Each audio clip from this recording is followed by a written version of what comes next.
दुबईहून मुंबईला येत असलेल्या इंडिगो विमानाचं इमर्जन्सी लँडिंग करण्यात आलेलं आहे। गुजरातमधील राजकोटच्या हिरासर एअरपोर्टवर हे लँडिंग झालंय।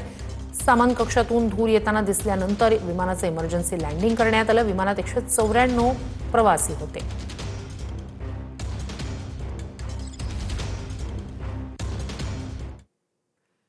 रत्नागिरी जिल्ह्यातील खेड शहराजवळ जगबुडी नदीत कोसळलेला मॅगी भरलेला कंटेनर अखेर पाण्याच्या प्रवाहासोबत वाहत येऊन देवणी पुलाजवळ त्या ठिकाणी आढळला।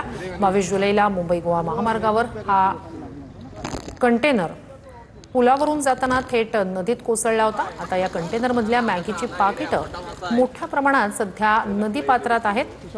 हा व्हिडिओ समोर आलेला आहे। वाहत आलेल्या कंटेनरला स्थानिक बचाव पथकांनी दोरखंडाच्या सहाय्याने नदी किनारी सुरक्षित त्या ठिकाणी बांधलेला आहे। चालकाचा मृतदेह आधीच बाहेर काढण्यात आला होता। कंटेनर जुन्या पुलाला धडक न देता पुढे सरकल्यानं मोठा अनर्थ टळला।